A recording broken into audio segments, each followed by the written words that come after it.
All right, if I look backwards, it's because I'm recording this to my phone. So are Georgia Republicans going to try to remove Fani Willis from her office because she's prosecuting Donald Trump? They're going to try. How are they able to do that? Well, they passed a law. Both chambers in the state house are controlled by Republicans. In Georgia, governor and lieutenant governor are both Republicans. And Governor Kemp signed a bill last May that creates a commission that is permitted to investigate and remove district attorneys throughout the state of Georgia for certain cause, kind of thing. At the time, it's good to understand some of the background of this bill.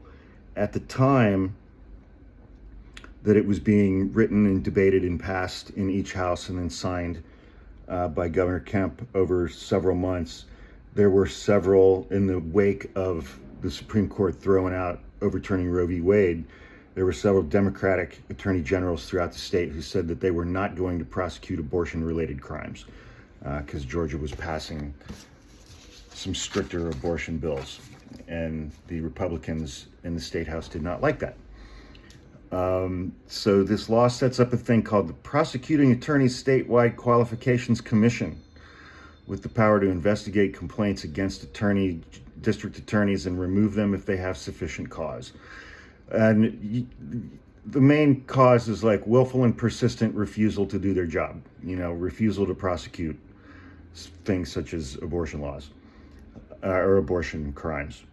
When the law was passed, it was right around the time that Fani Willis was gearing up and announcing that she was going to announce her indictments later this year. She came out right out of the gate and she said this law is racist, noting earlier this year that Republicans were pushing the measure after a number of minority district attorneys in the state of Georgia increased from 5 to 14. And the commission consists of 8 people, a 5-member committee that can investigate district attorneys, and a 3-member hearing panel. The commission's members would be appointed by the governor, lieutenant governor, and the legislature, which are all Republican. At the time, it was also targeting district attorneys district attorneys are elected. They campaign, they go through elections and campaign cycles, and they campaign in their communities, and they listen to the members of their community, and they hear from their communities what those communities want their district attorney to do. And Georgia also has a lot of, even though the state house and the governor are all Republican, there are a lot of Democrats in the state of Georgia, as evidenced by the fact that Joe Biden won Georgia in 2020, and they have 2 Democratic senators in the United States Senate. And, they were also targeting district attorneys who, based on what they were hearing from their communities, had decided they weren't going to charge people criminally for simple possession of small amounts of marijuana. And there are a lot of problems with this commission, not the least of which is that a bunch of white Republicans in the state house seek to disenfranchise voters in communities that have large populations of Black and Latino people.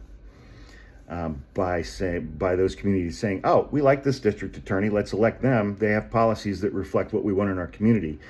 And this commission saying, nope, you don't get that one, you have to pick another one. And so again, it all comes down to disenfranchising people of color, frankly. That's what it's about.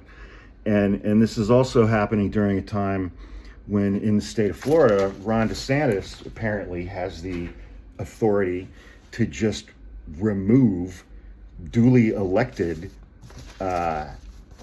district attorneys because they're not doing their jobs, but because they're not doing their jobs the way he wants them to do them. So it's racism with a dash of authoritarianism, basically.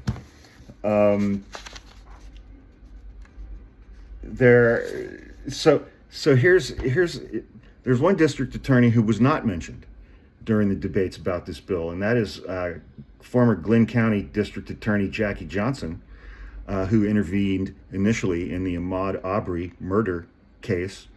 he was a black man out jogging who was murdered by 3 white men, and DA Jackie Johnson was not going to prosecute them. She was super tight with these 3 guys, and she knew them personally. She knew the police. She was buddies with all of them. It took getting a new DA to get prosecutions in that case, and those 3 men are now they're serving life in prison. There's also a lot of problems with what the bill says it wants to do versus what it actually does. It says we need transparency into what these district attorneys are actually doing. Well, the language of this bill allows this commission to keep virtually everything they do secret, private from the public, until they're done. And even when they're done with a certain district attorney, any process that they went through, any documents, any evidence, any testimony, can remain private and secret from the public unless this commission says, okay, well, we'll release this piece of it. And so it's a mess. It's a total mess from start to finish.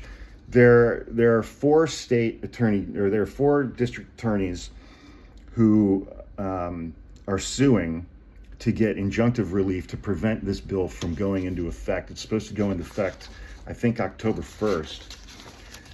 And so they're suing basically on 4 grounds. Separation of powers.